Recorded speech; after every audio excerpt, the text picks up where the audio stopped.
There are so many men of letters, women of letters, prominent people who have looked at the evidence of 9/11 and concluded scientifically, politically, historically, that the attacks of 9/11 could only be a self-inflicted wound, an inside job. And Professor Stephen Jones is one of the shining lights in this fight to expose government-sponsored terror that's being used to turn our planet into a prison planet.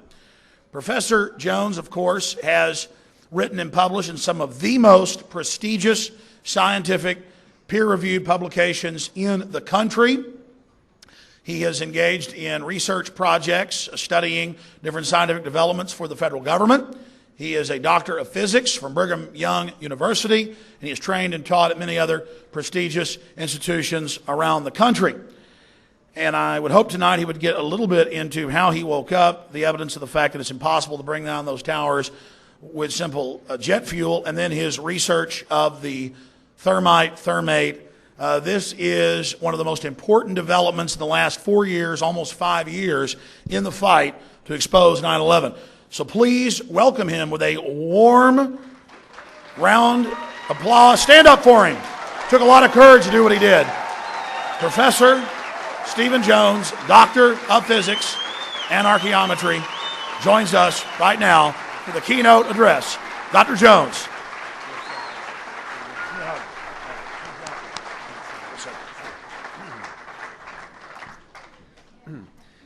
My wife said this evening as we were having a quick bite to eat, I hope you had a bite to eat, she said, you know, Alex reminds me of Patrick Henry. She said, them's fighting words. Them's fighting words. I thought that was pretty good.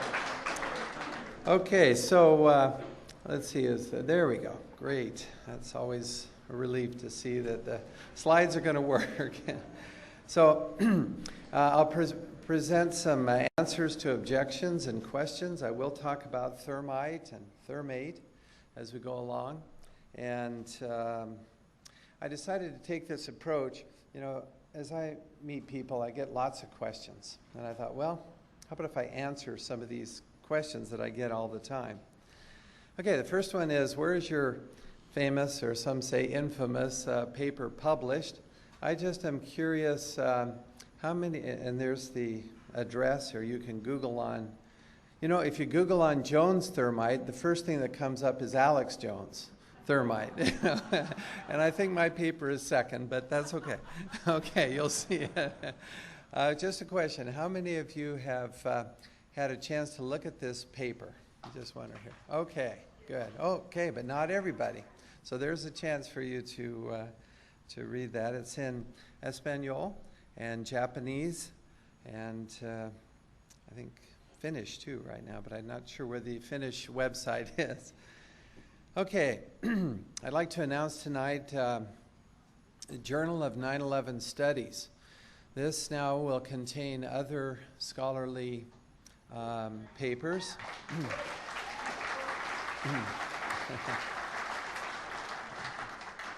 I'm very pleased about this. It's just been online since Thursday evening, about 11 o'clock at night. We finally got it online. And I will be quoting from some of the papers. And so as we go along, I'm very pleased about this.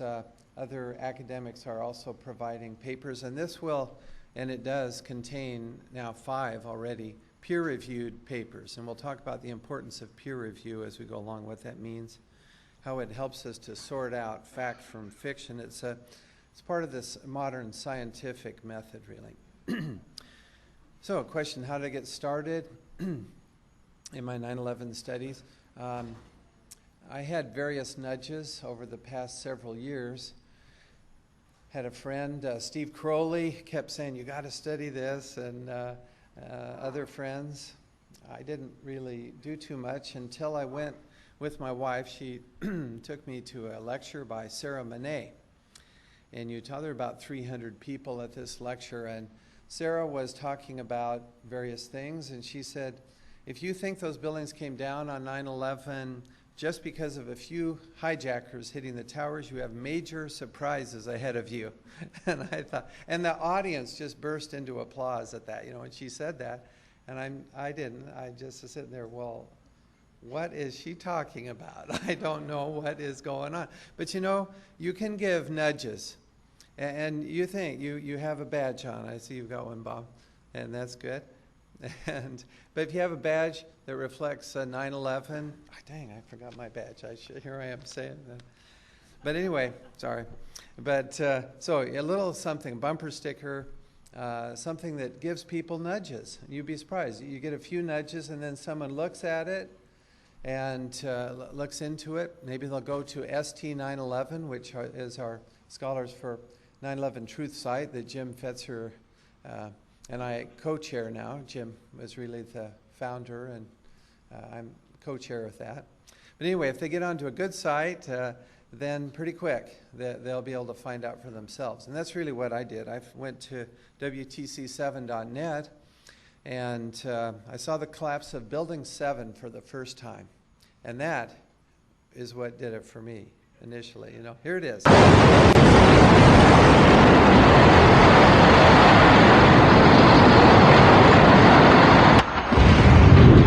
On the left is Building 7, and on the right is demolition of a building in Oslo, which looks almost identical. And both of them collapse at near free fall speed, but just a little less.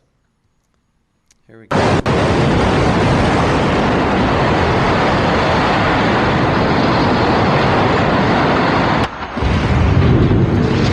Okay, we'll go on a little bit. I want to just talk a little about Building 7. Now, I have quite a few slides. As I was putting this together, and I put quite a few in, and some of these I'm going to go over fast, so I apologize, but like Webster Tarpley, you know, I perceive that I've got to cover a little more than I really expect you to be patient to see. I have 140 slides, I think, I prepared tonight. It's too many, so here we go. Okay. Yeah. All right, we'll see what we can do. Building 7 on the afternoon of 9/11 is shown in the right picture, looking from the old World Trade Center area there. You can see nothing left but debris. But Building 7 stands 47 stories tall. It was about 300 feet away from the North Tower, WTC 1. And there were some fires in the building, but you can see it's not a raging inferno over there by any means. Here, the picture marked C is the building as it looked before 9/11, just to give you an idea of the immensity of this structure. Very solidly built, never hit by a jet, of course. And then after the collapse, it's a nice, neat pile. And it's quite remarkable, actually, to get such a nice, what we call an implosion, bringing that building onto its own footprint. And as I studied this, I learned about the 9/11 Truth movement, which is large and growing. This photo was one of the better ones I've seen regarding our movement, and it was in the New York Times just after the Chicago meeting. So, you know, we're getting some publicity that's mixed, but anyway, it's coming. Okay, here's the first paper in the new Journal of 9/11 Studies, and it has to do with World Trade Center 7. It's a computation on the free fall by Professor Kenneth Cutler, professor of mathematics at my university. So, you know, we've become friends. But he did this on his own. I had no idea Ken was working on this calculation. Here's the equation that he derives. We'll spend some time explaining that. No.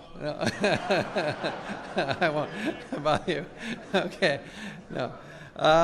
This is the equation. This is very serious paper. It's short and terse. When you look at it, you'll see Ken doesn't waste a lot of words.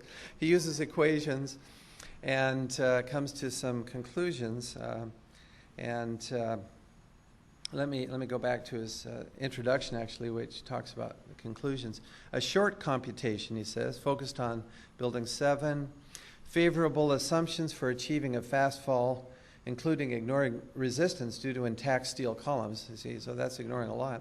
He still could only get the building to fall in about 8.3 seconds, whereas the observed roof fall time, this is a corner of the roof that he's looking at, 6.5 seconds. So, and he uses conservation momentum and pursues the collapse that way. When one floor hits another, the first floor is slowed down because the floor it hits is stationary. Just like when you bump into a car, you know. I wouldn't wish this, but it all happens to most of us. You slow down when you hit that. So same thing. And you just calculate using conservation momentum, and it takes longer than what the building required. So his point is that something had to move these floors below out of the way so that this building could fall that fast. And he goes through the calculation. And in a footnote, his paper says, any further analysis of the collapse of Building 7 should include all floors, not just floors 8 to 46, and conservation momentum considerations. Both of those have to be included, you see. Now, why would he, and there's a little footnote here. Does anybody know why he says you have to include all the floors, not just floors 8 to 46? Why does the paper? Yeah, Rilla. Well, no, there's more to it than that. He says that's all you can see because of the foreground.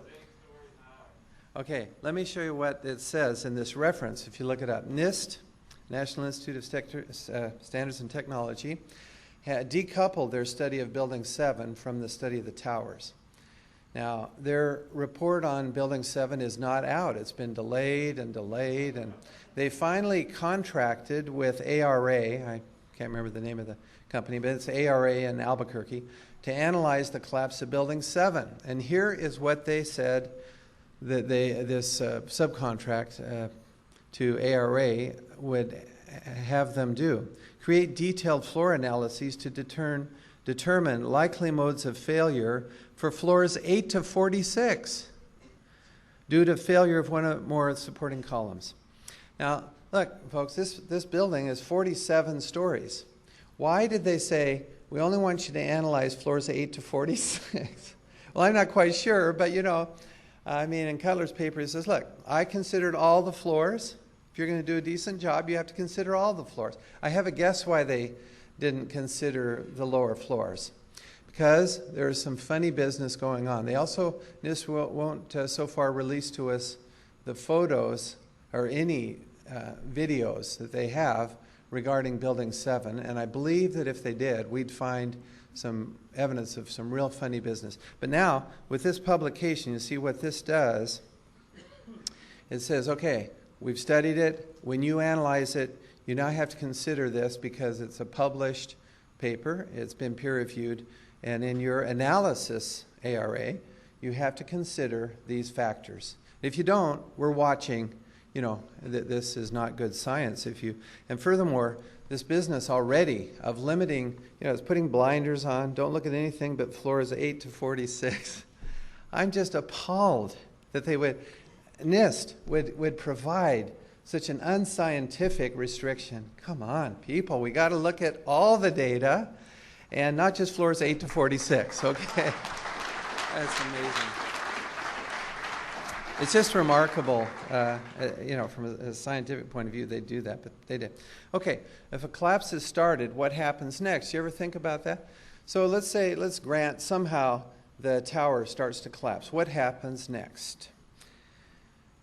There's a paper in the journal, 911 Studies, that considers this question. Analysis by Gordon Ross, who has degrees in mechanical engineering and manufacturing engineering. The analysis shows that, this is in his conclusion, that despite the assumptions made in favor of collapse continuation, vertical movement of the falling section, this is the portion above where the planes hit, would be arrested prior to completion of the 3% shortening phase of the impacted columns. And again, he's got the equations, the data to back all this up. A collapse driven only by gravity would not continue to progress beyond that point. Now, what he's saying, this mechanical engineer, is that, wait a minute, folks, we got to, you know, it's not just enough to get it to start collapsing. You have to see what happens next. Now, what does NIST say?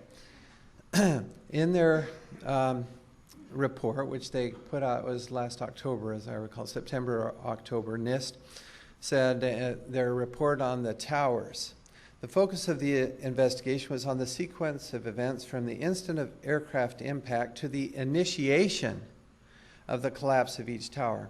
For brevity, this sequence is referred to as the probable collapse sequence, although it does not actually include the structural behavior of the tower after the conditions for collapse initiation were reached. In other words, we only take it to the point where things get started. No more. Again, the old blinders are on. On page 142, they express the same thing.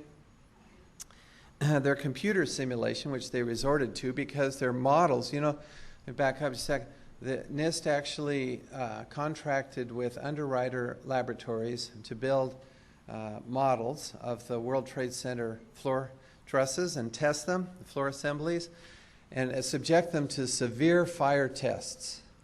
What happened? They did not fail. Now, there was some warping. It didn't fail. The building wouldn't even start to collapse according to the fire tests. Those are actual experiments, which I like. That was a good thing to do, but the buildings didn't collapse, you see.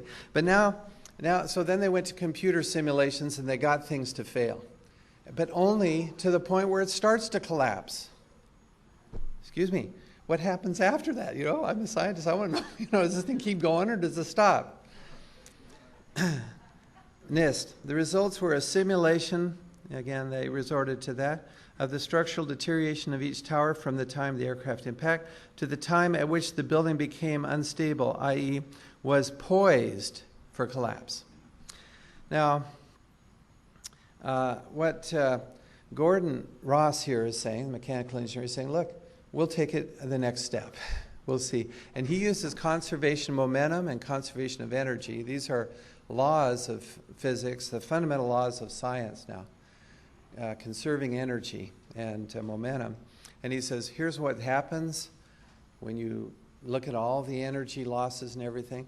It drops, and then it just stops. It's like, I woke up this morning thinking about this paper. Okay, I don't know. And but there's an analogy that came to me because it's in his. It isn't, this particular analogy isn't there, but the math is there. So what if you think of the towers as the 240 perimeter columns as a big spring? Because see, what he's saying is it flexes when you hit it. It flexes. That's like a spring. Okay, there's some give to it, and in the center of the tower, there's another spring, 47 support columns up the center. So what you got is nested springs, and when you drop a block, and if I had a chance to go to a store to buy some big springs, I would. Okay, big spring, a small spring in the center, that's your model. You drop a block on it, what happens? Well, it just disintegrates. No, it doesn't just disintegrate, It gives, and that's his point. It gives.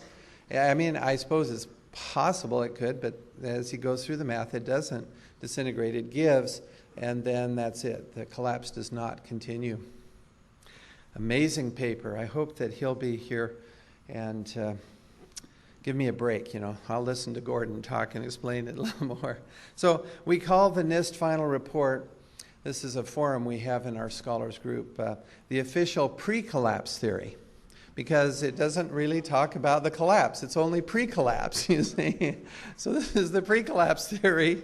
And Gordon Ross has given us the official theory now. The rest of the way, it just doesn't proceed. Isn't that interesting? I thought that was a fantastic paper, and I hope you'll read it. Now, a little bit on demolition. I decided at the last minute to pull up these slides, which I used last September when I first spoke about this subject at BYU. And this is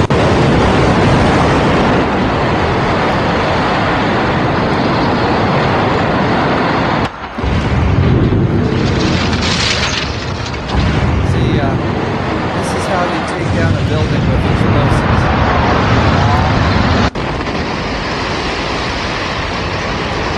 Okay? And if you look at the building on the right, you see the jets or plumes of gas and debris coming off the side. And we call these squibs. That's how the terminology we use a lot. And you see the squibs, and others have pointed this out earlier today, so I won't spend much time on that. Let's see, do I have a pointer You can see the squibs though, can't you? Here's one. You can see that one real clearly. And notice this one. They tend to be in the center of the building, or maybe stretched across the center some, but my pointer's gone somewhere. There we go. Anyway, this one's right in the center. This is an interesting one. Very obviously high energy, and you see the debris it's carrying with it. You see that? I can't keep my pointer going, but in the squib you see some debris carried with that. Oh, I'll talk more about superthermite as we go on. Now, see, so I don't want to read all of this, but the green, let's read some of this. Sometimes, though, a building is surrounded by structures that must be preserved. In this case, the blasters proceed with a true implosion, demolishing the building so that it collapses straight down into its own footprint. Now, this is not easier. It's much easier to put explosives and have the building topple over. A law of probability. And that's what I mean when I say the law of increasing entropy. I've been in question about that.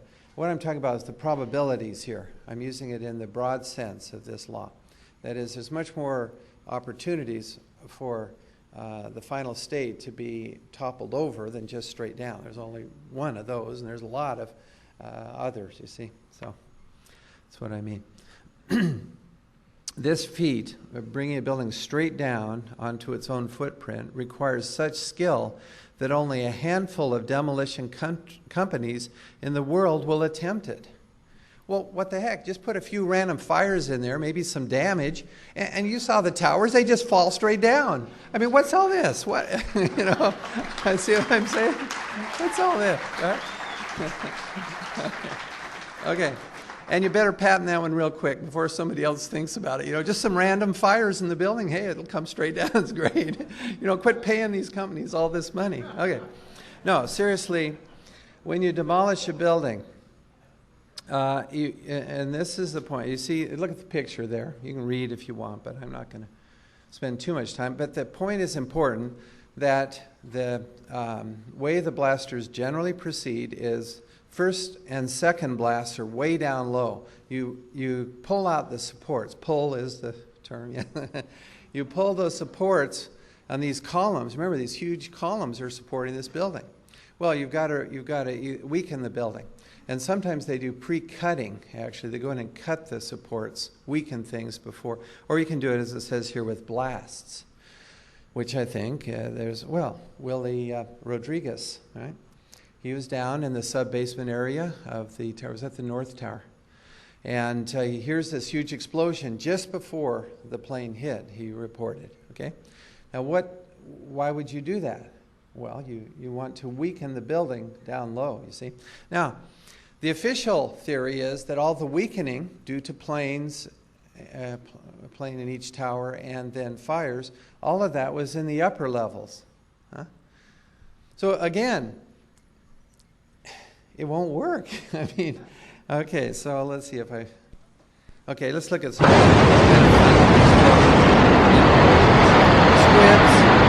very rapid fall, and now you know what's going on.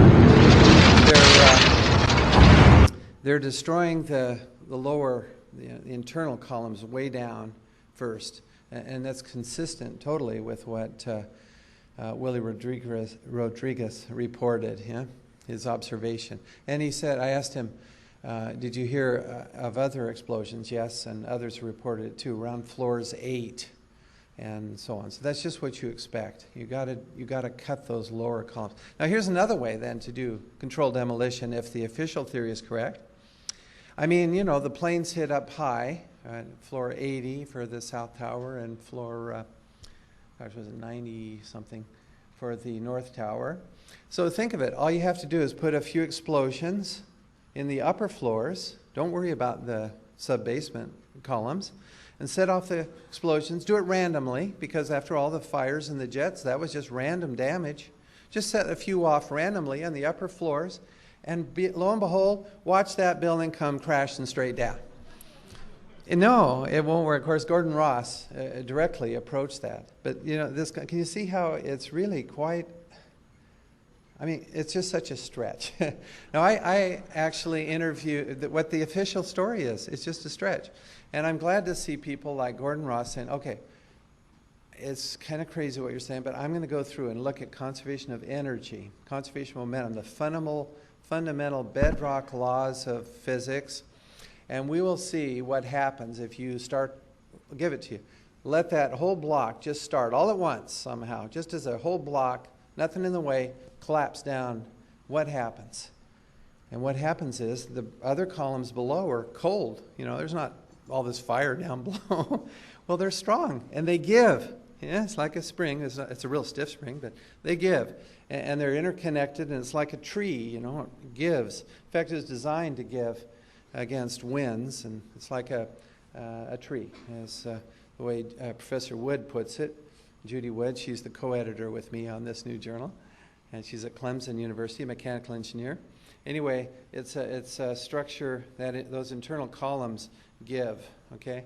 So again, the spring analogy. Okay, so I just thought a little humor would help here. You know, this guy's got these equations and the result, and then in the middle he's got a miracle occurs, you know. Well, okay. Well, you know, that's kind of the official story, you know. Well, we saw the fires and we saw the collapse, so obviously we don't know what happened in between, but, you know, a miracle occurred. It takes science to sort that out. Okay. Someone mentioned, in fact, it was Jim Fetzer, my co-chair there on the scholars group. He mentioned this 9/11 myths. Let me see. How many of you have visited that site? Anyway, just a few. Okay. But they basically espouse the official story, finally, as you read it. And there's an example down there in red, so you can see Silverstein lost money, and is what they claim in this site. Somehow he lost money even though he got a $4.6 billion settlement. Now this again is a stretch, no, but they promote that sort of argument. It's kind of like a continuation, this site is a continuation of the popular mechanics type of argument, right? Just a lot of, well, let's read what Rick Ratcher, he's at MIT, says about this. I will focus on this is a preview, it's not published yet. I will focus on the methodology of the arguments put forth in 911myths.com, give the top 10 examples of half-truths, false information, speculation, but no substance. And so he'll write an article on the art of discernment. This is something we all need to learn. Take down the key and critical arguments that collapses the entire deck of cards. So, to give you an idea of what sort of things we're doing in this journal. We do take critiques seriously, and he will be answering those. Question arises, what else do I do besides 9/11? Not much lately. Although we did get a house, my wife and I did get a house in the country, which we kind of like. We're trying to get a little more self-sufficient, you know, independent. Okay, so, but here's the thing. Now, Ye Samaki visited me, and I gave him, he and his companion there, both from Mali, Africa, gave them some of our solar cookers, which I invented about 1998. You see the parabola there, and I discussed this more in Chicago. Here's some data. I mention this partly because, just to show you what else I do, partly, but also to say I've worked in the energy field, solar and fusion energy, doing research in those two areas for essentially all my career. When I started at BYU, I was thick into what's called muon catalyzed fusion. And the other fact is we may need these type of cookers. As you know, as I was listening to Alex talk tonight, there's also, you can write that down if you want, the solarcooking.org, a good group. Anybody, hopefully, are there any solar cookers out there? I've cooked a lot of meals with the sun. Anybody else by any chance? Okay, yes. Girl Scouts, all right. Did you use a box cooker? Okay, but this funnel cooker is much faster. Box cooker will cook food. It works. It's, about 120 or at least years ago. That was a box. You let the sun in through a window on the top. It's well insulated. And it takes 3 or 4 hours typically to cook food in those things. The solar funnel cooker will cook food in about an hour and a half, except beans. And even those, if you soak them overnight, an hour and a half, okay, as you can see.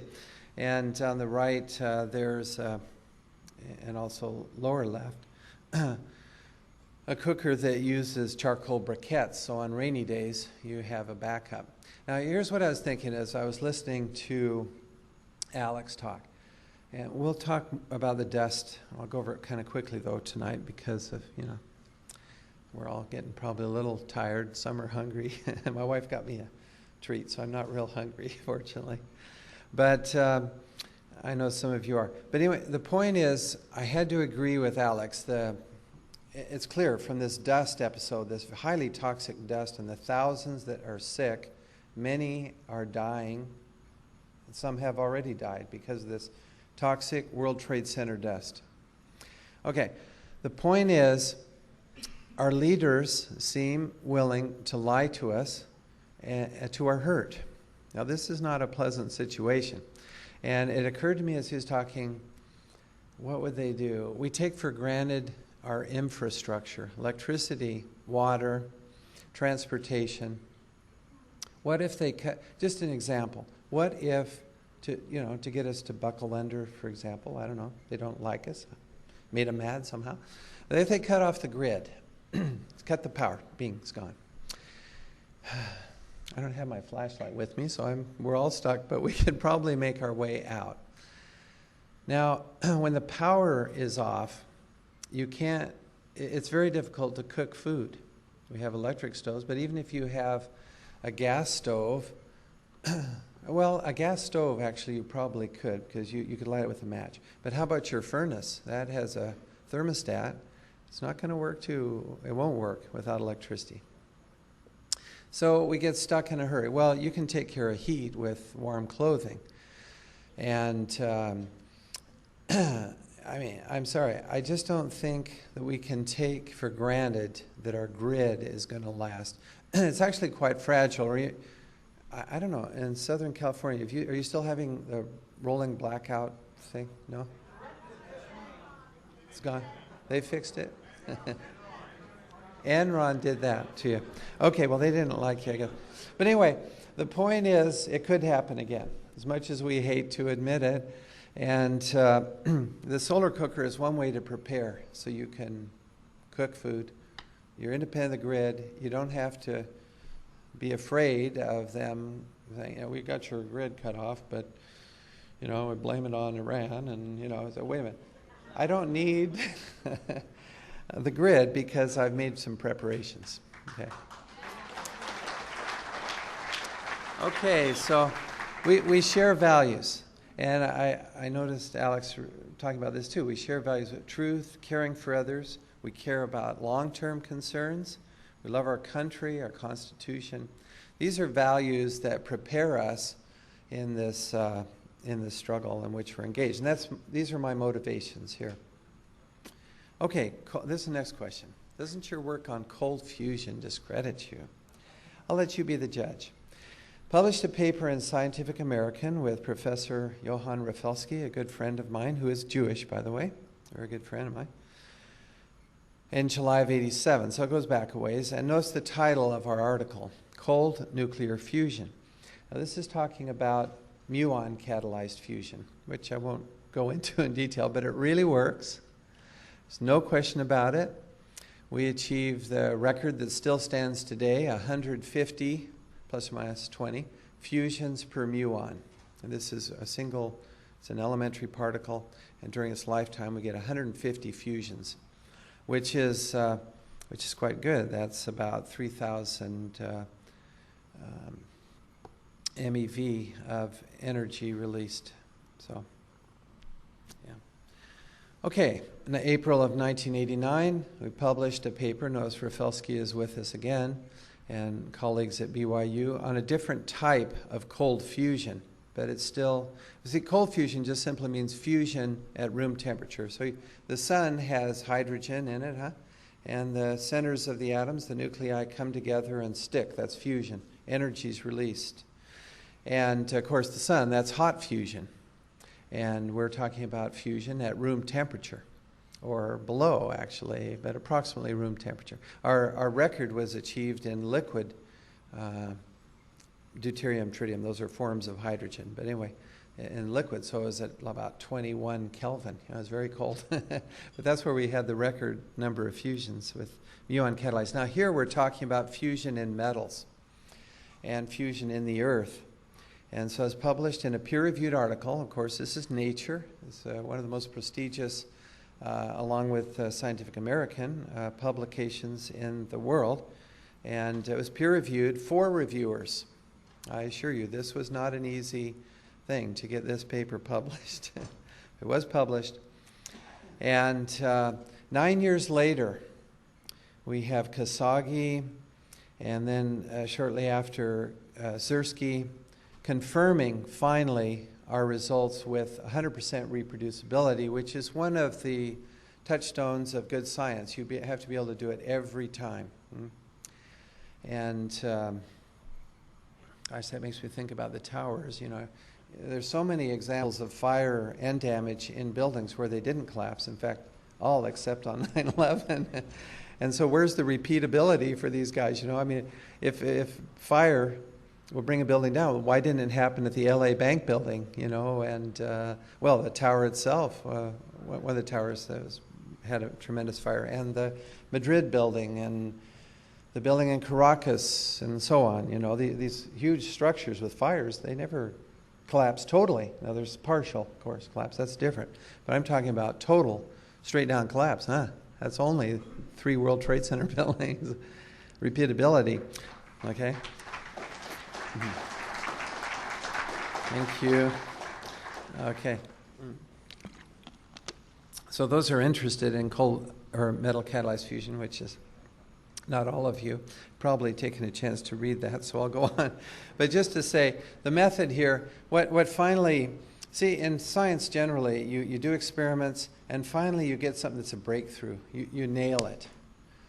We say the question mark is gone on metal catalyzed fusion. It really works, and here's a little more data.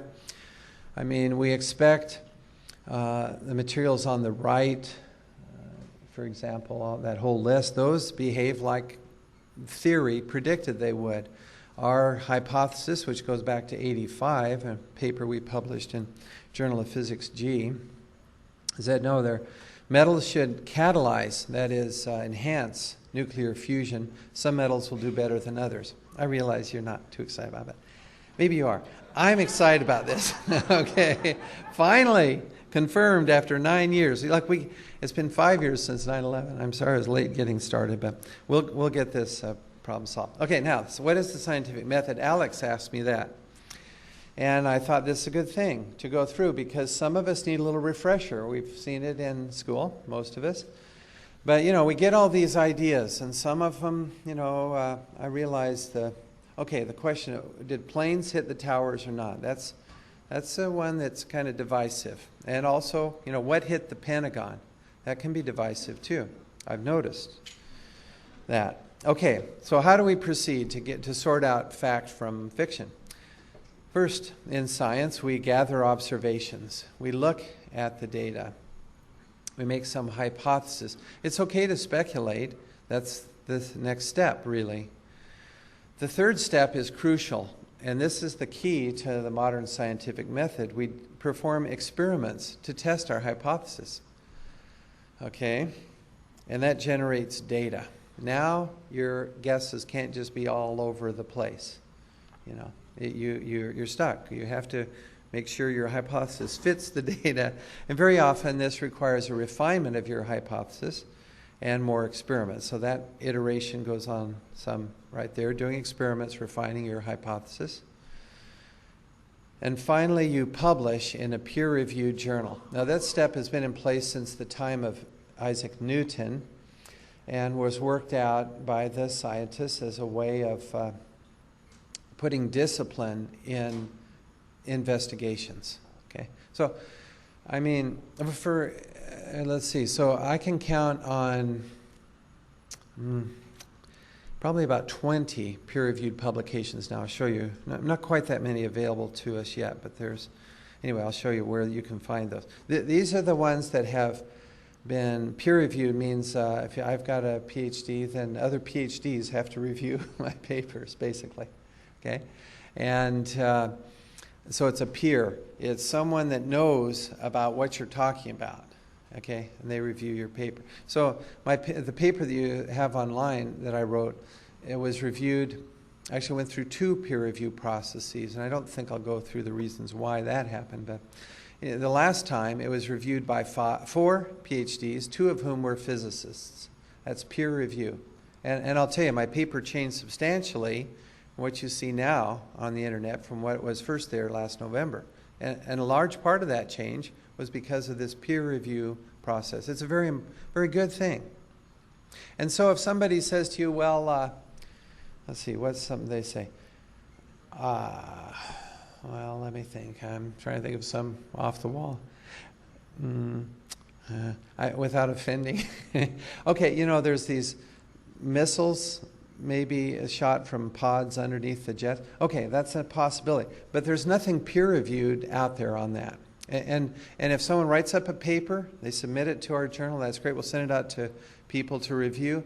These guys then will say, oh, wait, did you think about the bump on the, you know, it exists on the jet? Reflections, the fact that when aluminum hits a plane, it's going to tend to scatter and it could even catch on fire. I mean, you know, did you think about those things?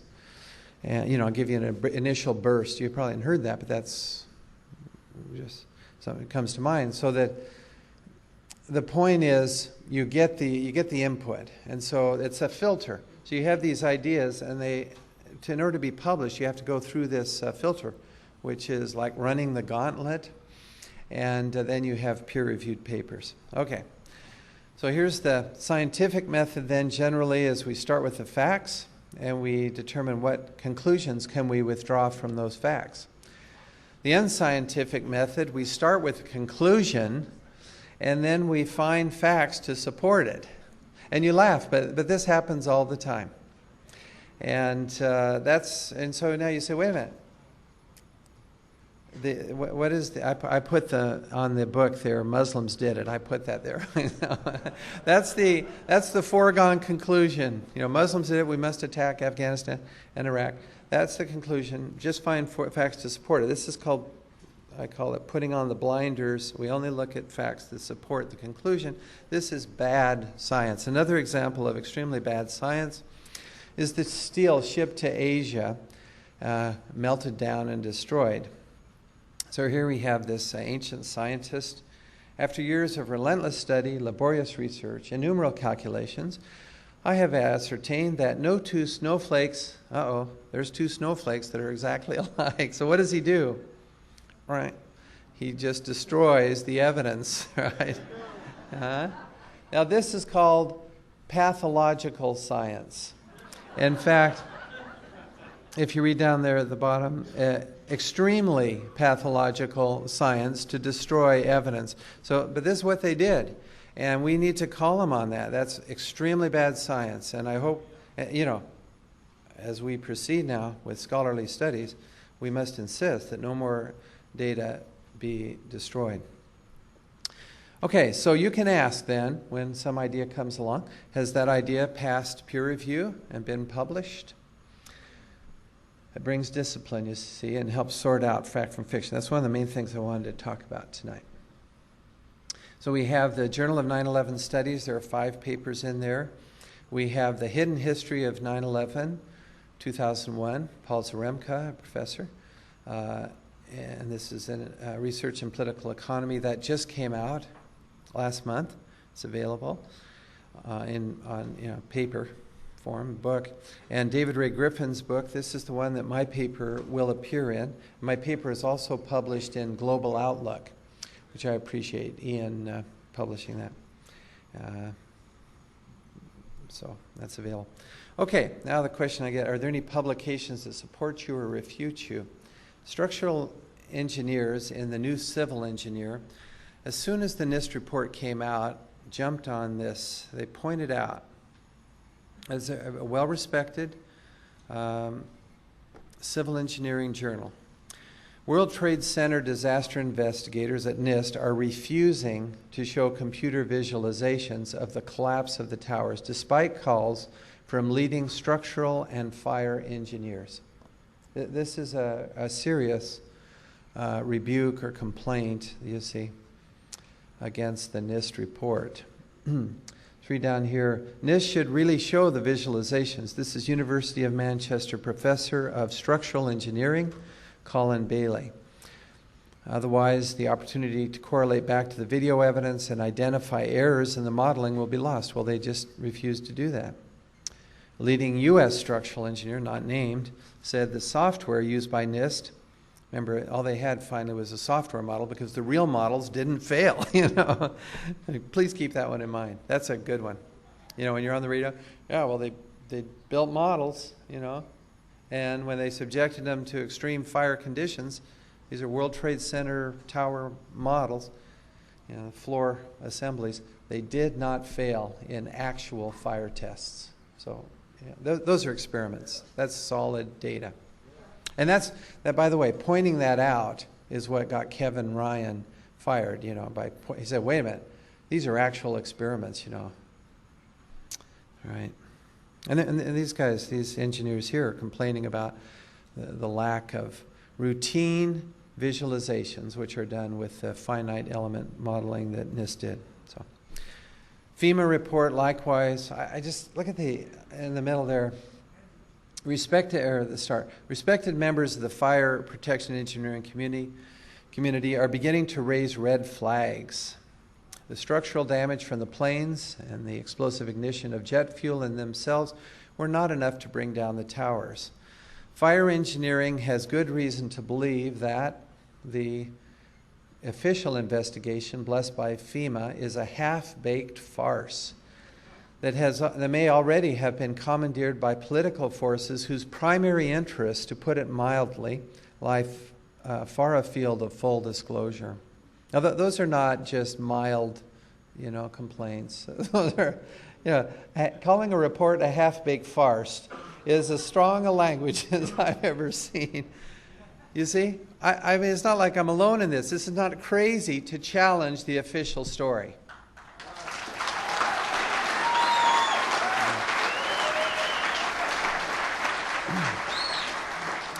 Okay, now here's something I'm quite sure you haven't seen before. This is published in a newspaper, Provo, where I live, Daily Herald. A letter to the editor by Alan Firmage. I mean, he signed his name. He's an emeritus professor, civil engineer, and he's retired. He says, I feel obligated to reply to his conspiracy theory. He's talking about my report.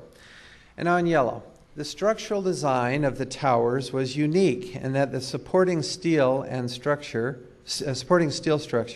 consisted of closely spaced columns in the walls of all four sides, just the sides. The resulting structure was similar to a tube. And then his argument is based on that. Now, folks, this is just wrong. Look at the photos. You've seen them. Is this a hollow? Okay, yes, there are 240 perimeter columns. It's fair to say that's like a tube. But what the heck is that in the middle? You know, those 47 core columns. And that's been the nemesis for these official explanations since day one. And it's what Gordon Ross says, you know, where the big block hits that, man, it's going to give, but it's not going to collapse. Yeah? It's strong. It's cool below there, huh? This is very important to realize this is not just a tube. Now, I got this, you know, early on as engineer, another structural engineer at BYU came over to my office. He said, well, look, Steve, you got to understand these towers were unique. They're like tubes. And I'm saying, no, I don't. He said, yeah, let me give you an example. He said, you take a pop can, he said, and you stand on it, and then when you have somebody just tap it, the thing will, because you're standing on it, it'll just collapse. And my thought was, well, what if you put, let me think, how can I explain this? A railroad spike in the middle of that thing, you know? I mean, it's not a hollow tube. And that, you see, but this is where they get this idea, and you have to, have you seen that, Chris? Hollow tube? Yeah, you talk. It's not a hollow tube. So you have to start with some very fundamental facts. And I mean, if he tried to publish this in a peer-reviewed journal, I hope the reviewers would say, well, you know, I've seen the pictures. These are straight out of my paper, by the way, these two photos. And others have shown them today. And then he goes on. I won't go into this. But again, notice he talks about a conspiracy theory, the start and finish, you know, which is kind of an ad hominem way of saying, don't even look at this, I suppose. Okay. Okay, what data finally convinced you that 9/11 was not just by 19 hijackers? You know, the final convincing was this molten metal that I learned about. And so here's a picture. It takes a minute to come up, but this one has been stabilized and shows the, oh, he didn't change the word. It's not steel. At least not mostly. It's mostly iron, I'm confident. As I'll explain. But you see that yellow hot molten metal in abundance pouring out of the South Tower just minutes before its collapse.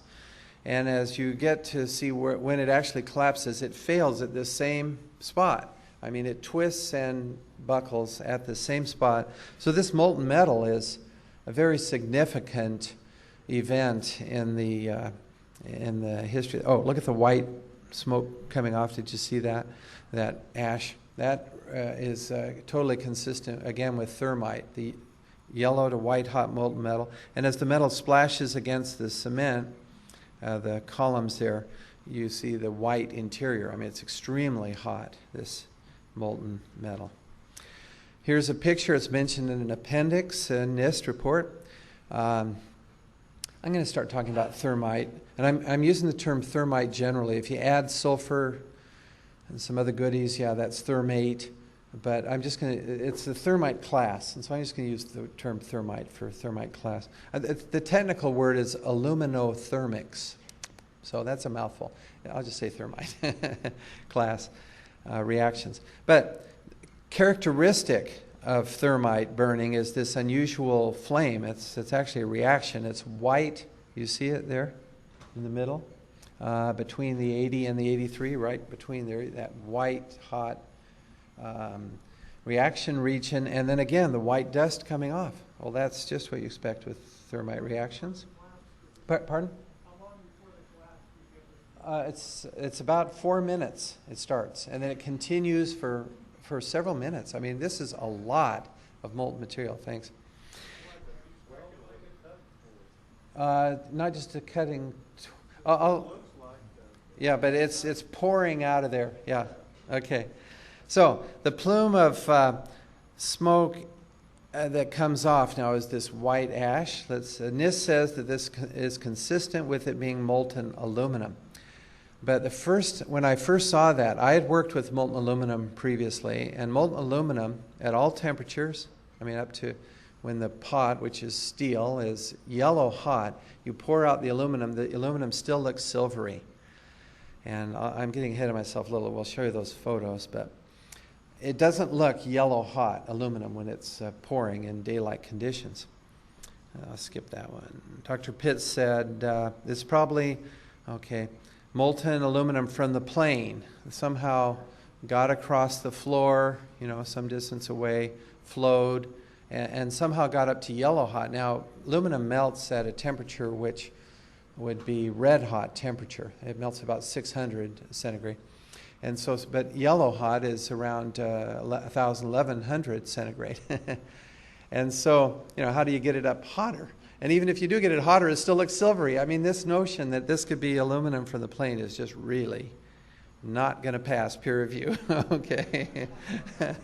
So, but anyway, to check things, we do experiments. That's a hypothesis. Could be molten aluminum. We check it with an experiment. We poured the aluminum. It stayed silvery, straw gray at all temperatures. But the molten metal from the WTC was clearly yellow to white hot, and it thus could not be molten aluminum. We then did some other things. There's a fellow, Dr. Greening, said, well, maybe aluminum, molten aluminum, when you put that on rusty steel, you'll get a kind of a thermite reaction. We tried it. We did not get those highly exothermic reactions. And I have a paper, which I hope to get into the Journal of 9/11 Studies. It'll be easier for you to find. But it hasn't gone through peer. I need to repair. See, when you go through peer review, I expect I've got to have that well-worded, carefully done. You know, that's where we sort out fact from fiction, is through peer review. Okay, so here's this cup now, steel, which we heated to orange, yellow hot, as you can, I think, see in the picture. And then as we poured the molten aluminum out, the aluminum still looks silvery.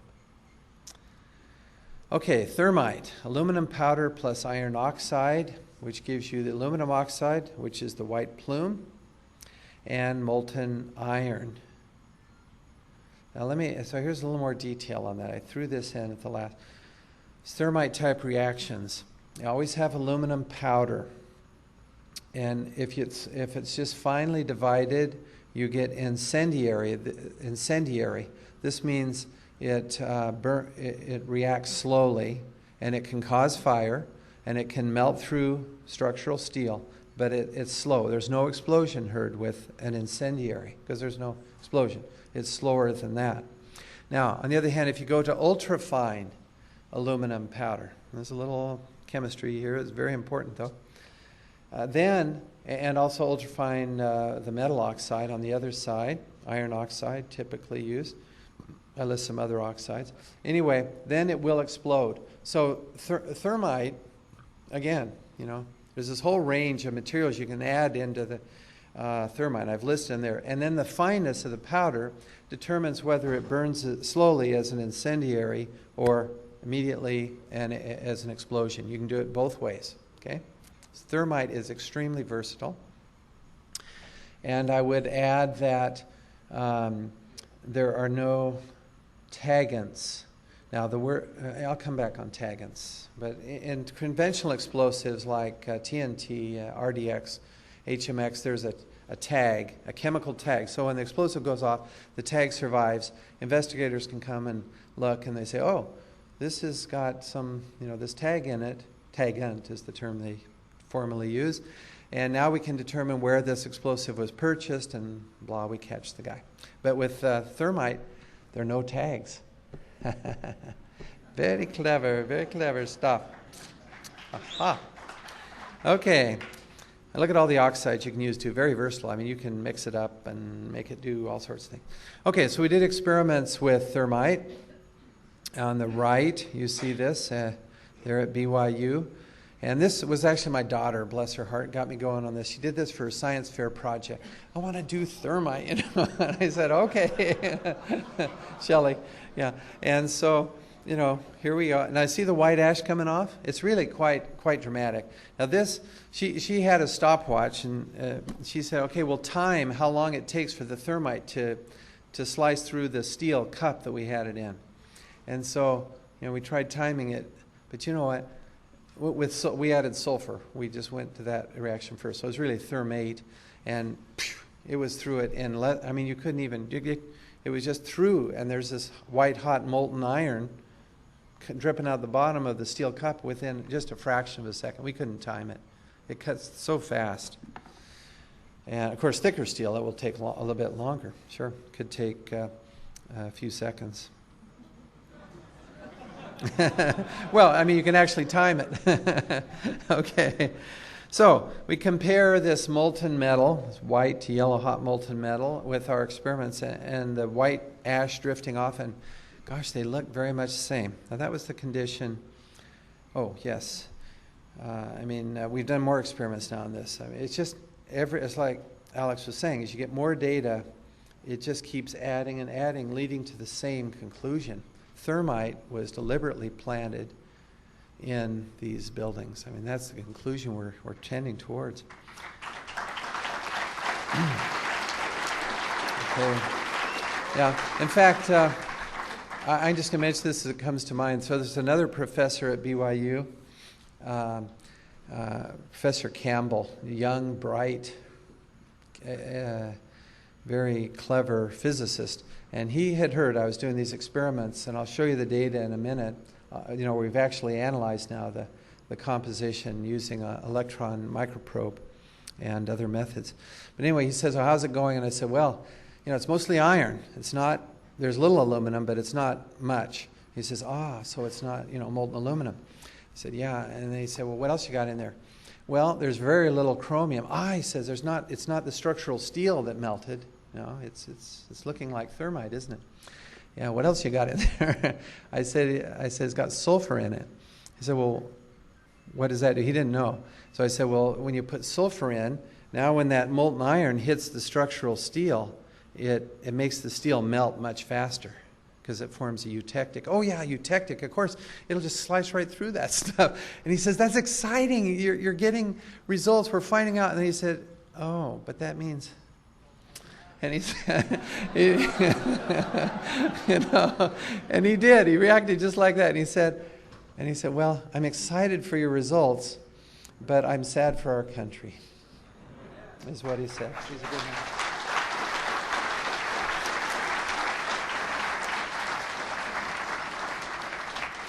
man. And that was true, too. That's what he... Okay, so you've looked at that. And now here's a question that gets raised. So the question is, was thermite used in the cleanup?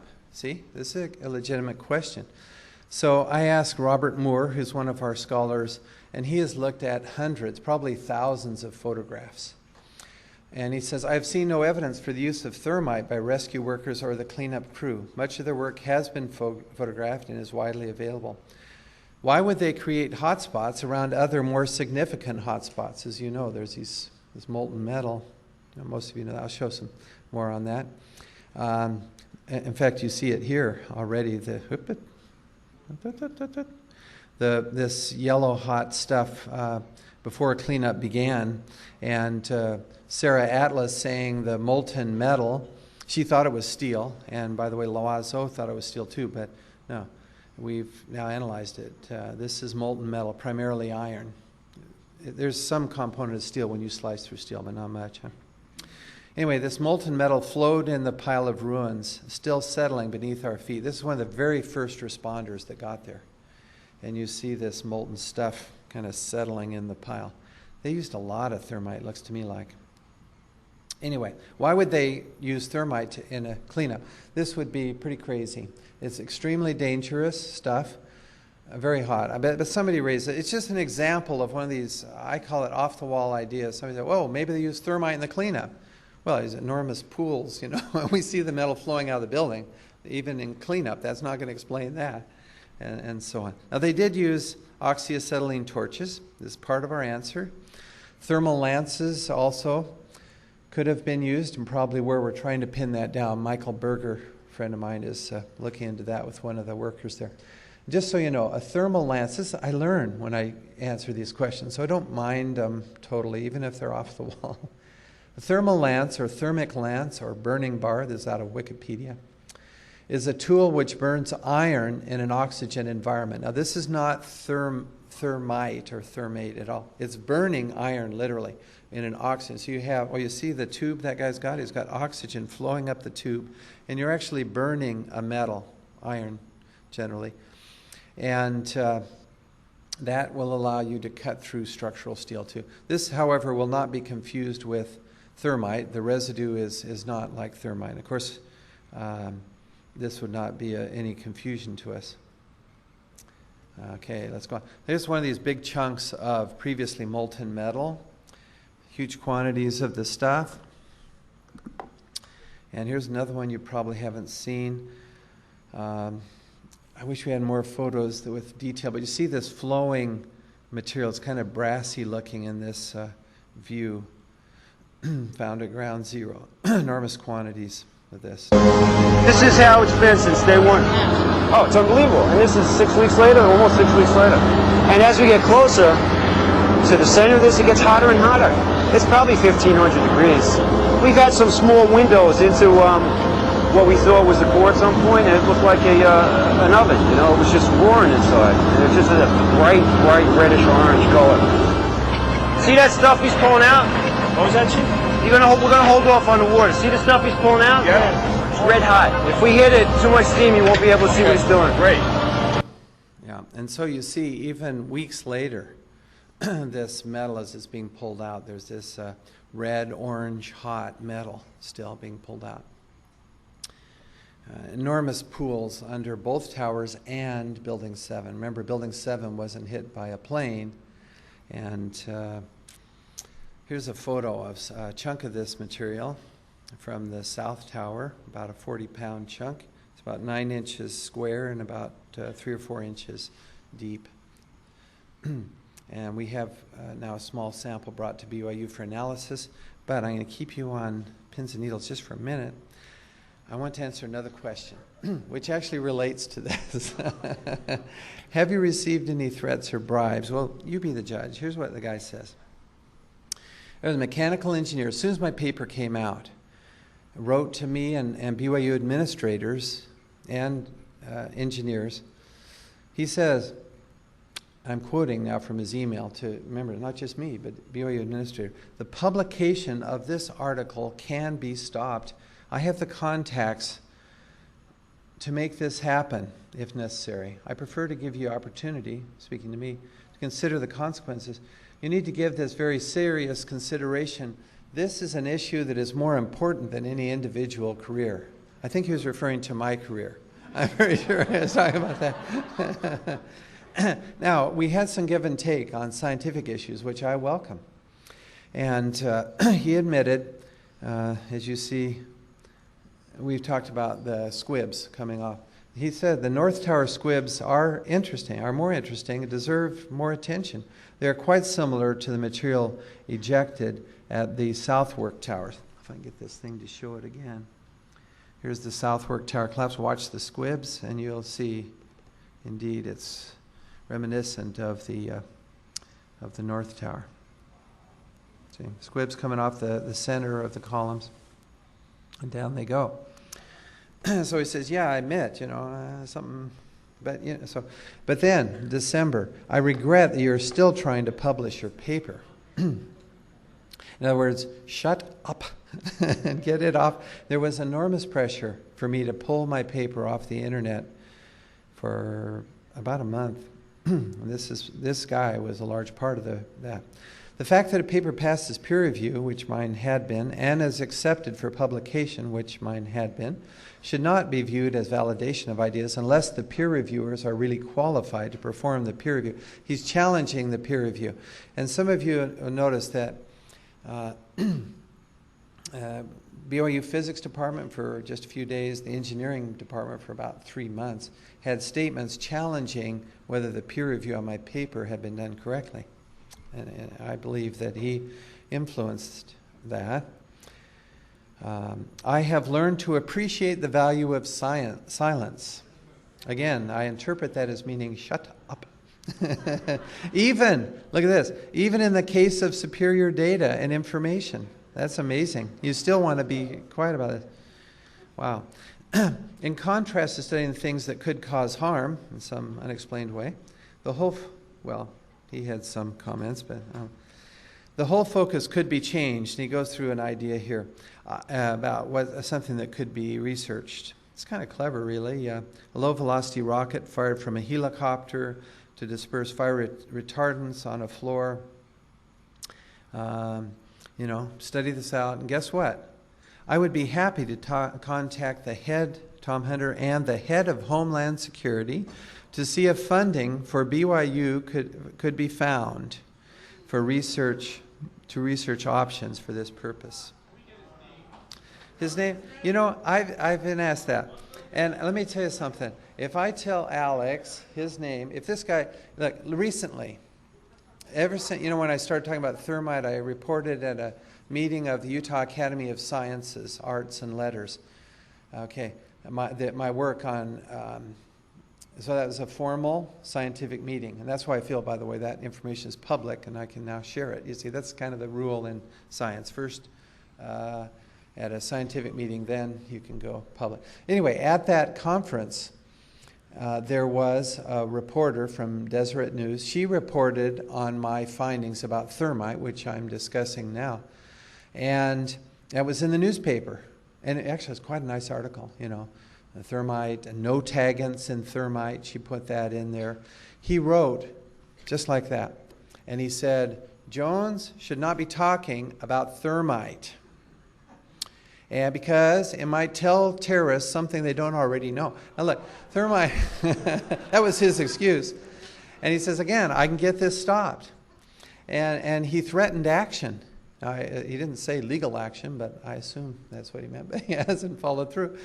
But, so, yeah, so I learned something from that. They don't like things, they being he, but I'm extending that a little bit.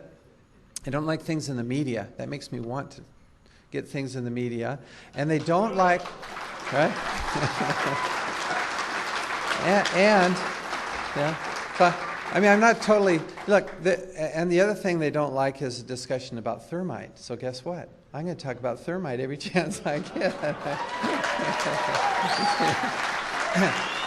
Now, if he comes through with some legal action or such, I mean, he's trying to get me to shut up here. And again, notice this grant, and he mentioned this in his most recent one too. We could get you a grant. He mentions this now to a number of people at BYU. We could get Jones, and why would he do that? I mean, he's trying to get me to shut up. He says, it's ridiculous. But he says, but we can still get you a grant.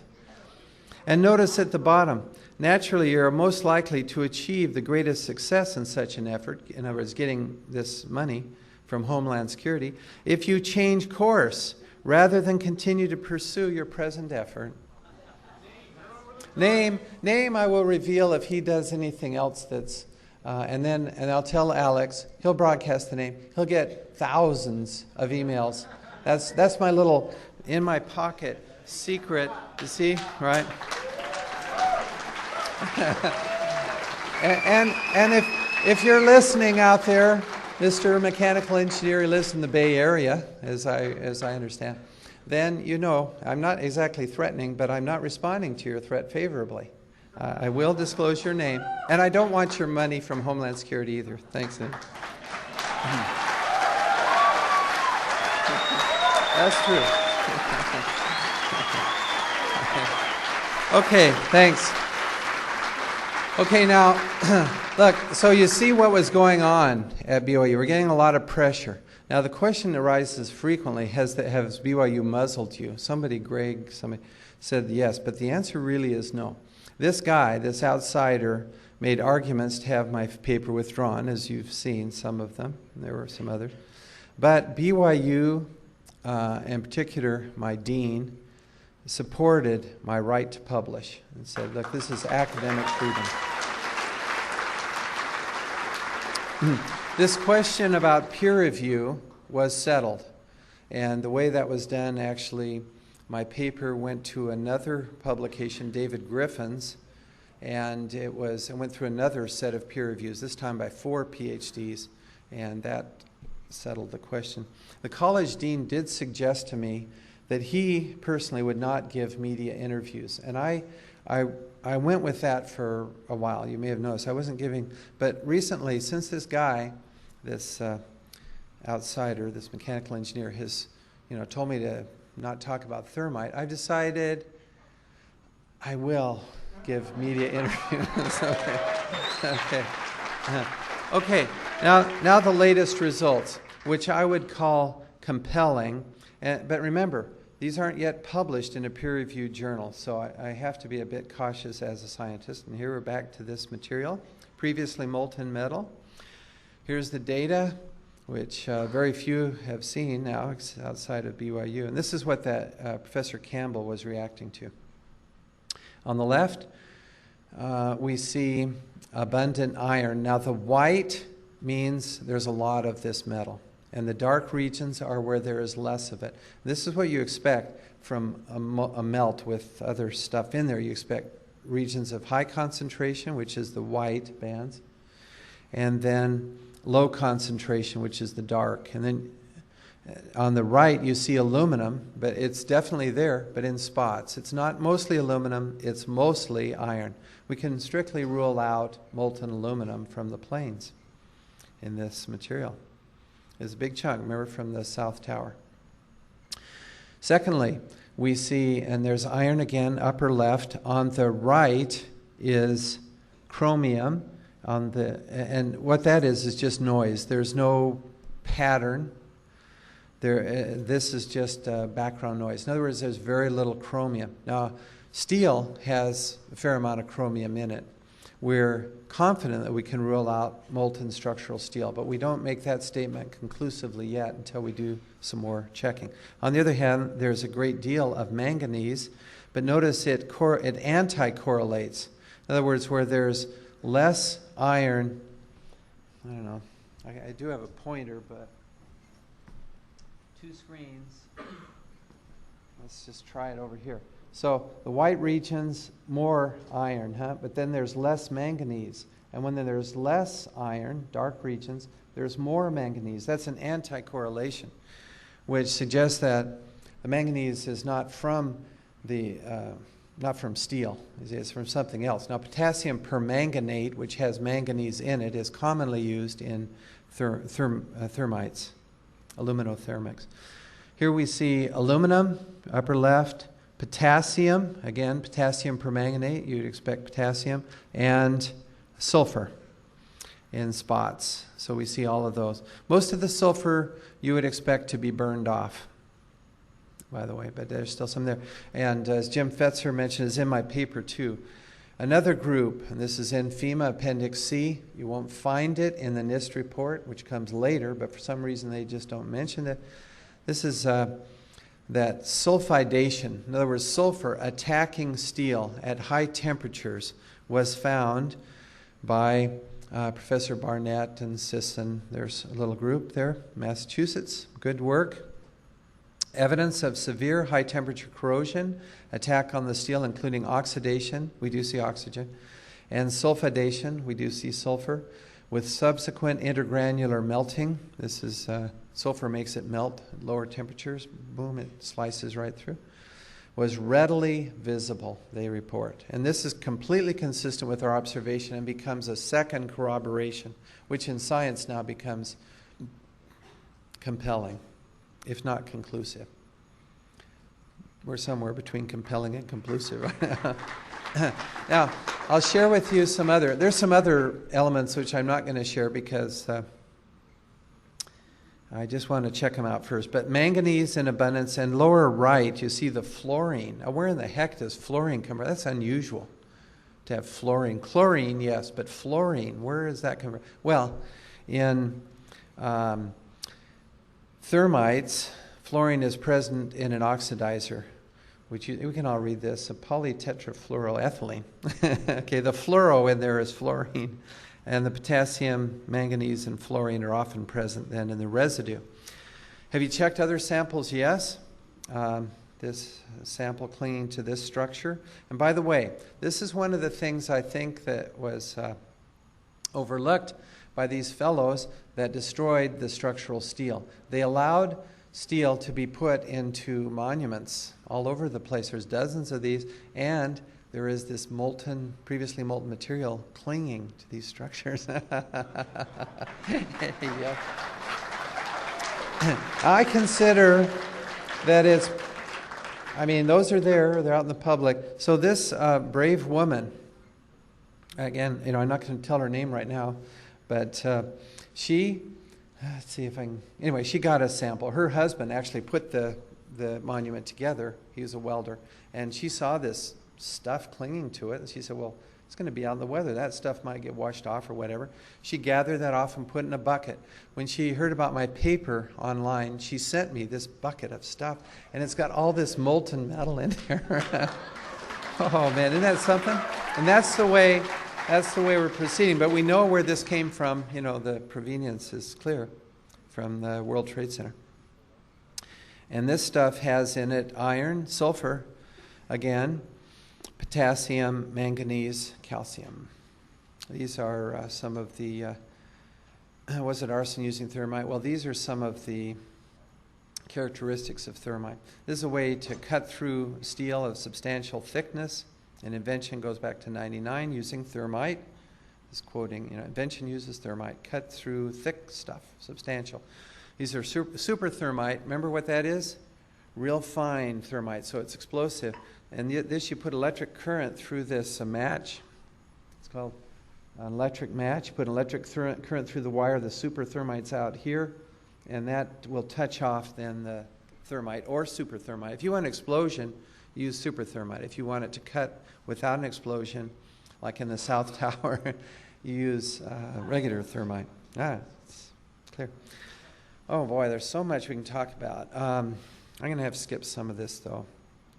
Research by, look, I think this is neat though. Chicago meeting, Kevin, he said I could talk about this briefly. Sol gels, these gels that are used to hold the aluminum particles and the iron oxide. And these materials now can be cast. And so you can cast this stuff. Now it's explosive. You put it right on the steel, man. Touch that off. You know, radio control to a super thermite match. Touch that off, man. I mean, we're figuring this out, how this could be done easily. And then we're seeing traces of this. But wait, with this stuff, this sol gel leaves this trace. This residue is not always there, but it would certainly be consistent with the use of these sol gels. And so guess what? Little drum roll. This is an important one. Okay, here it comes. One molecule, is quoting now from a newspaper article, EPA's Eric Schwartz. One molecule described by EPA's Eric Schwartz was present at levels, quote, that dwarfed all others. 1,3-diphenyl propane. You're going to hear more about this. We've never observed it in any sampling we've ever done, Schwartz said. Now, they've looked at a few burning buildings before. All right? They never saw 1,3-DPP before. Here it is, and it's characteristic of these sol gels used with thermite. Folks, we are nailing this, I think. You know that. Now I have to throw in, since that's Kevin Ryan's work, he says, I'm still working on it, you know, I really want to nail it. But here's some more sent by a friend, pictures at a memorial park. Notice the cut.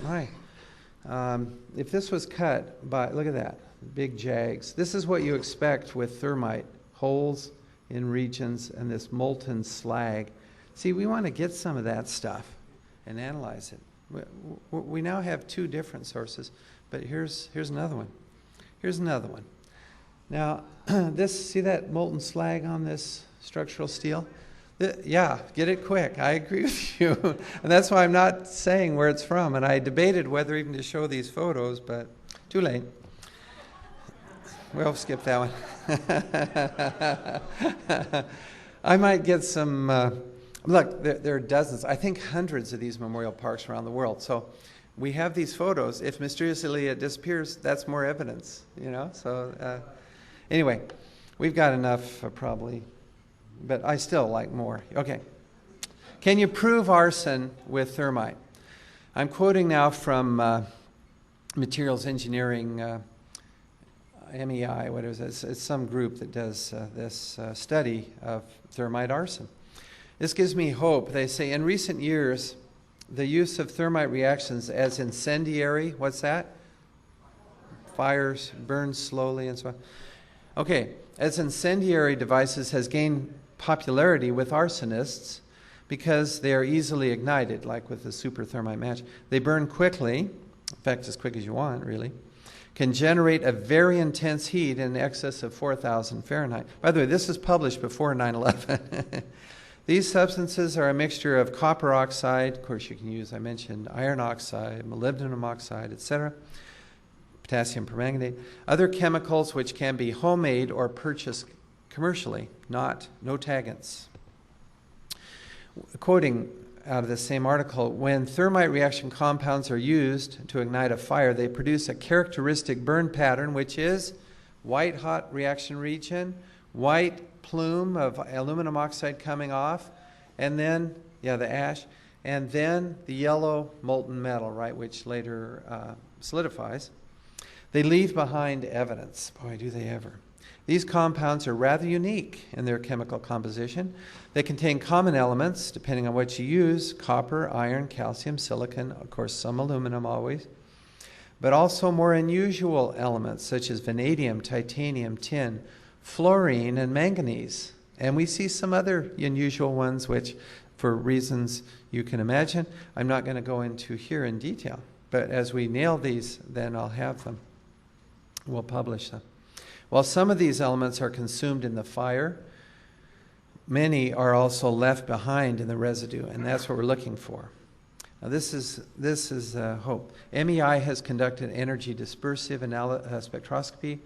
Minute traces is all you need. That little chunk I held up earlier today. I got it here, but it's just a little piece of this molten stuff.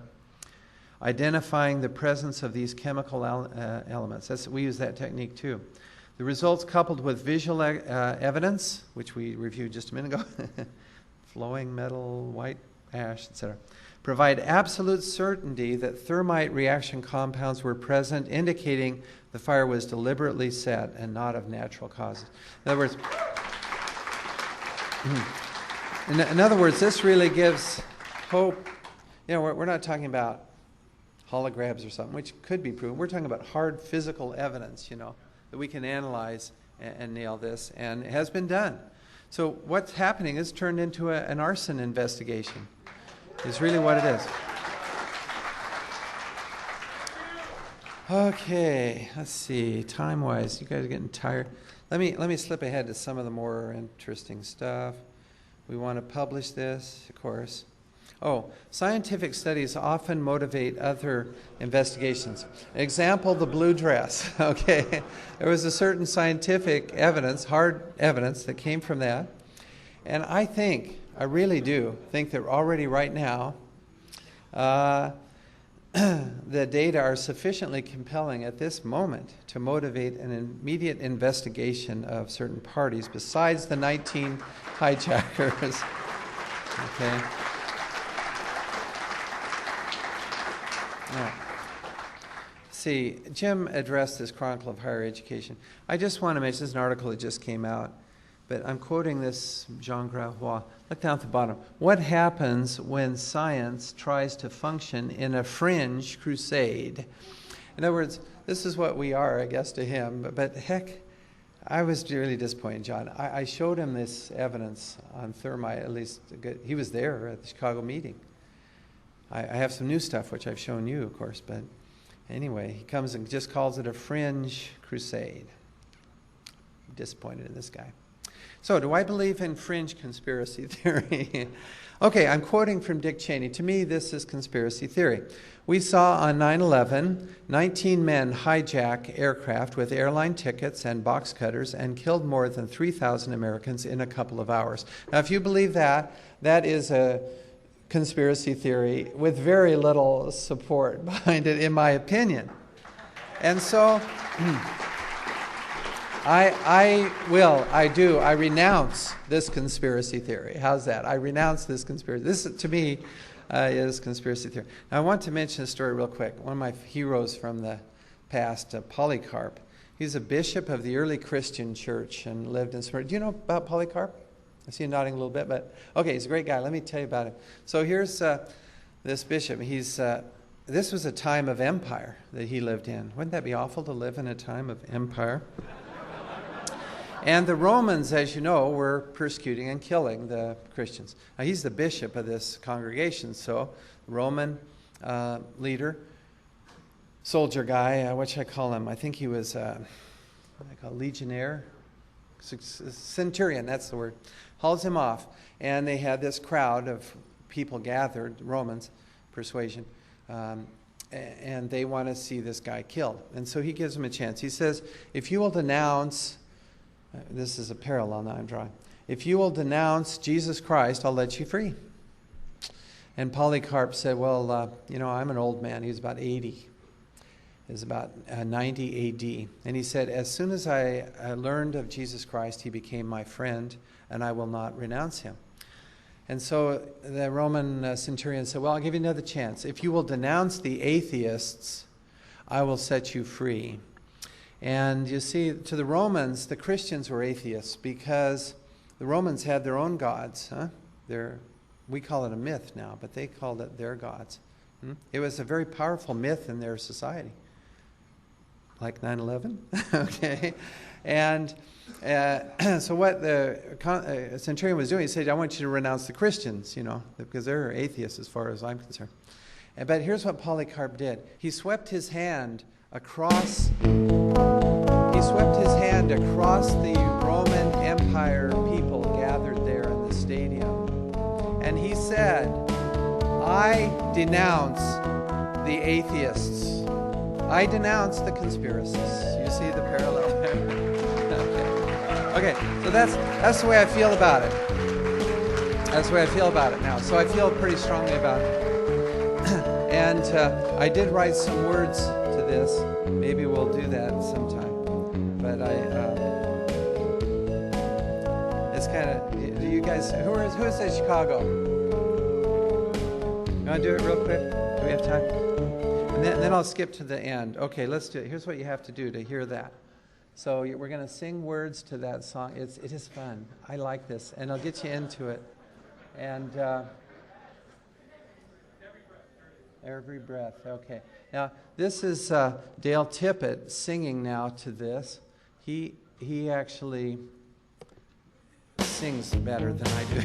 So we're going to sing along with Dale. And the words are kind of, he's quoting Silverstein. He said, you know, we've had such terrible loss of life. Such terrible loss of This life. one thing to us is Decided called just to pull it. Building 7 came down. Here we go. It fell straight and fast. Not hit by a plane. How do you explain the truth we'd like to know? Okay, now you got to get into this now. Come on. The 9/11 Commission ignored the 7 collapse. FEMA could not explain, but say Iraq's to blame. It's our nation's shame. Was thermite used? And who set the fuse? Molten metal came down. It pools underground. No air defenses that day. Who opened up the gates? Who let them fly right through? A few clearly knew, made money on puts too. Since then, times, truth and laws without a trace. I dream at night, people wake up and embrace the neocons we can actually replace. I'm feeling bold and I hope the truth will be told. I keep on crying, people, sheeple, It's quite plausible that explosives were pre-planted in all 3 buildings and set off after the 2 plane crashes, which were actually a diversion tactic. Muslims are probably not to blame for bringing down the World Trade Center buildings after all. Can we stop this? We're getting prepared, so we won't be scared. We can tell another, we can help each other. We're a worldwide brother. He whispered in your ear that we're under attack. Why did you just sit? Did not know I'm surprised or care for children's lives. Well, we care for them. Another 9/11 will not get you to heaven. We want the killing you end. Another 9/11 will not get you to heaven. We want the wars to end. It's a hypothesis to be tested. That's a big difference from a conclusion. It was not even hit by a jet. Every war you make, every vow you break, every time you lie, don't you watching you? Every war you make, every vow you break, every time you lie, God is watching you. Every war you make, every vow you break, every time you lie, don't you watching you? Every war you make, every vow you break,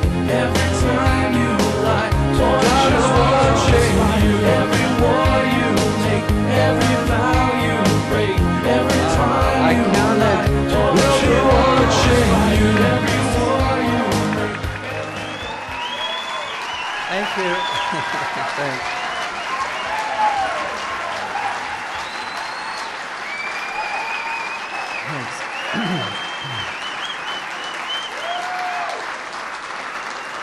Okay, thanks. Now, now look, I'm not quite done though, so but that, I know you're probably right. But there's one more thing I want to go into, if you can bear with me a little bit. So that was fun, wasn't it? And yeah, somehow I'm sure we can. Alex, work with him on that. We can get that. Yeah, what do you say? Go. Yeah. You can, he was saying don't tell people about thermite. I mean, you can buy the stuff on eBay. Did you know? I mean, it's not like it's a secret. And obviously the terrorists know about this stuff. So,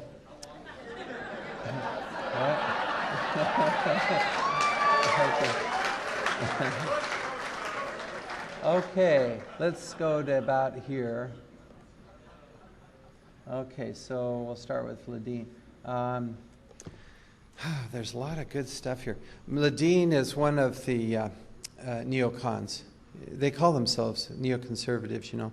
They came out, well, there's some history. They came out, most of them were liberals and call themselves neocons now. Ledeen is one of these, Michael Ledeen. Has the ear of Karl Rove. This is out of a BBC report.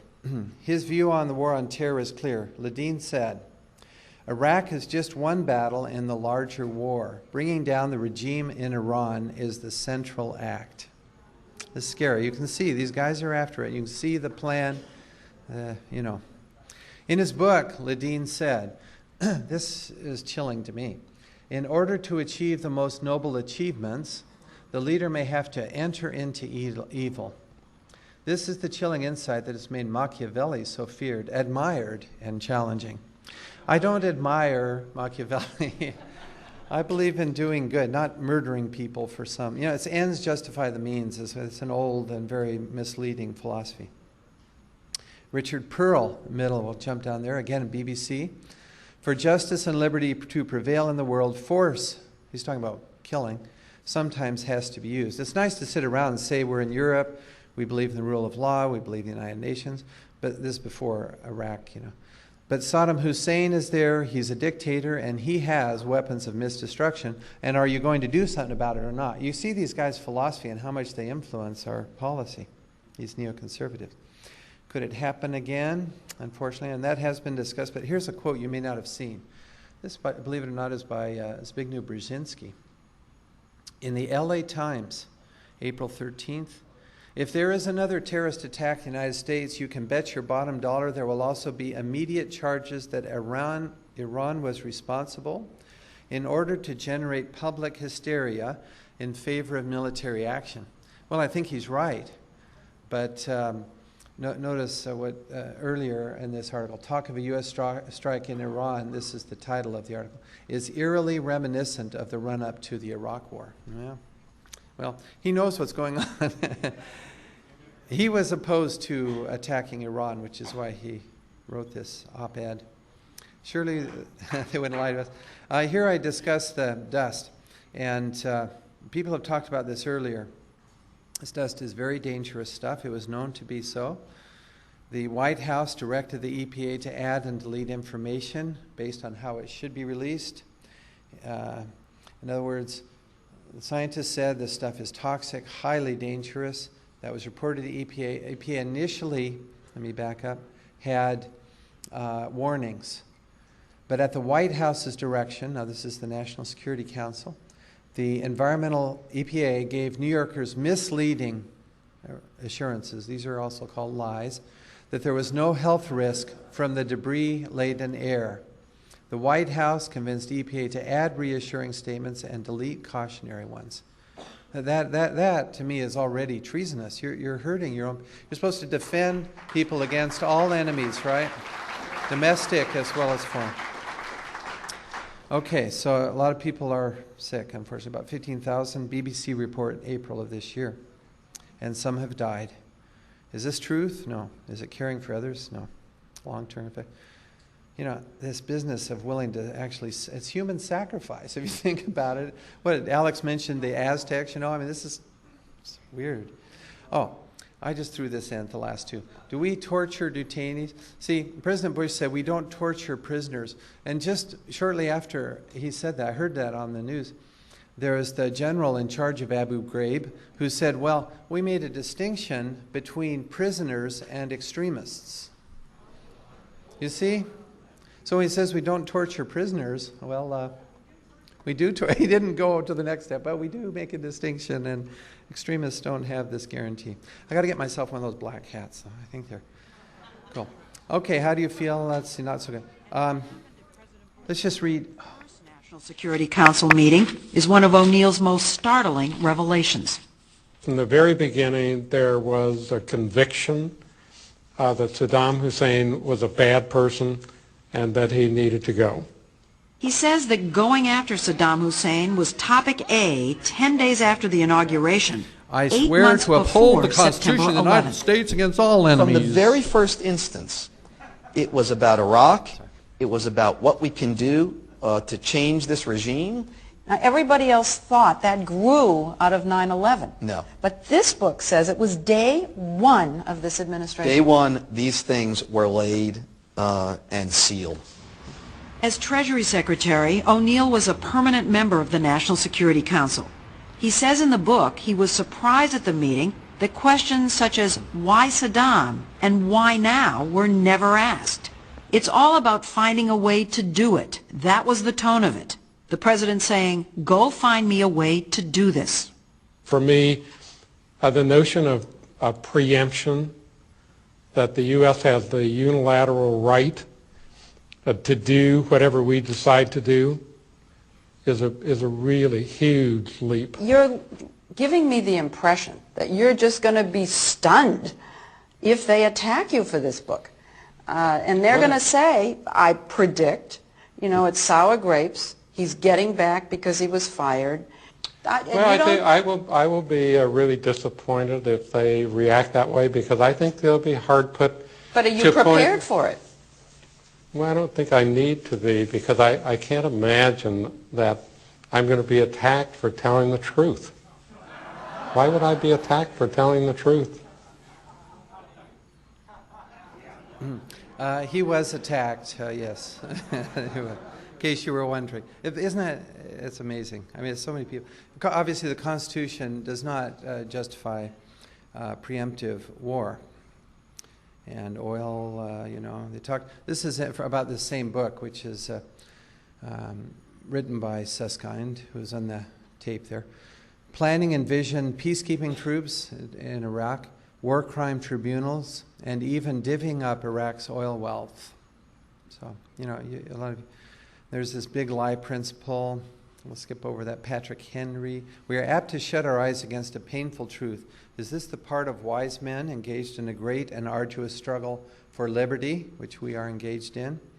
Are we disposed to be of the number of those who, having eyes, see not, and having ears, hear not? For my part, whatever anguish of spirit it may cost, I am willing to know the whole truth, to know it now.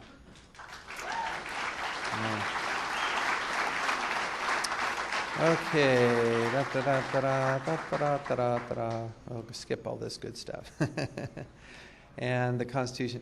I've already talked about preparing for the worst. I just want to remind you again. It's something a lot of people in Utah are doing for various reasons. But water, food. Just, you know, 500 pounds of grain, wheat, oats, whatever you like. You can get that for about $200 right now, or less. And that'll sustain you if you've got water and, you know, a few other things, salt and a few medications. But it'll sustain you for about a year, 500 pounds. Great. It's only $200, you know. And by the way, you can cook it in a solar cooker if they okay. The cooker, you have to, I'm not selling, I have a few left, but I'm giving those to, like the guys in Mali. I really don't want to sell them, but online it tells you how to make it. It's very easy, cardboard, aluminum foil, or even a windshield reflector. You just cut it the way I say there. Solarcooking.org, Google on BYU. You'll get the paper. Okay, now finally, this is my last topic. Are there any precedents? And of course, Alex's video went through this, so I'll go through it quickly. 1898, Spanish-American War was started on the pretext that the U.S. battleship Maine was sunk by Spain. Later, after the war was over, it was determined that this was a coal fire in the Maine that sunk it. William Randolph Hearst told his reporter, "You furnish the pictures, I'll furnish the war." And you know, this is interesting how the media promoted the war to make money. It's just incredible. I'm sure that wouldn't happen today. No. But anyway, I assume they'll give us a chance to explain our side of this. Might end the war, though. Let's hope. Soon, but here's what happened back in 1898. Soon a rallying cry could be heard everywhere. Papers, streets, halls of Congress. Remember the Maine, to hell with Spain. That was the cry. Catchy, and that's what happened. We got into a war with Spain. The Mukden incident, Japan wanted to get Manchuria's resources, part of China. To have a pretext, the Japanese army blew up tracks of their own railway near Mukden, blamed the sabotage on Chinese soldiers. Oops, an I is missing. Soldiers. And of course, that is how they had the pretext for war. This was discovered after the war was over. Reichstag fire was covered by Alex, started by the Germans in their own Reichstag building, the German parliament, using incendiary fluids. By the way, that reminded me of thermite, and touched off a massive blaze. And it was blamed on the communists, and it was one of the ways in which Hitler gained power and took away the civil rights of the Germans. The Himmler operation, also we mentioned, it was blamed on the Poles and was pretext for attacking Poland. That was found out after. And this, by the way, is part of World War II. You know, a huge war. And this big lie that Poland had attacked Germany was the pretext for the Second World War, along with the Reichstag fire. Okay, do we see a pattern here? I'm sure we do. So I decided to carry on with that. Remember the Maine, to hell with Spain. Remember the Reichstag fire, to hell with the commies. Remember the Mukden, to hell with China. You see, there's a... Remember the Polish attacks, to hell with Poland. Remember the Gulf of Tonkin, to hell with Vietnam. That was reviewed by both, Webster and Alex. So now we just fill in the blanks. Remember the false flag operation, to hell with the country blamed. You see, this is the pattern. See? And remember 9/11, to hell with Afghanistan and Iraq. Remember, this part's still coming, to hell with Iran. You see how that works? Now this is nothing new, people. This goes way back. And so people think it's awful, our country. Well, we have done it. We did it with Maine. We did it with the Gulf of Tonkin. And, this has got to stop. Now, there have been many false flag events in history. Remember, I wrote this before I saw Alex's thing. But we're thinking along the same lines. According to historians, and Alex, I checked, he agrees, never before in history has the truth about such events, false flag events, been brought up before the war ended. And it's our chance to make history, to bless our children and grandchildren. It does sound like Alex, but I assure you this is completely independent. I wrote this, Okay. Now I predict in this case that we will get the truth out during these wars. Not that we want to prolong these terrible wars, but we want to get at the truth. Now, this is my last slide coming up, and I'd like you to read it with me if you agree with this sentiment. This is kind of like an affirmation or a prayer or a statement of purpose. And if you'll read it with me, we say, "This time, before the war is over, we will get the truth out." Thanks.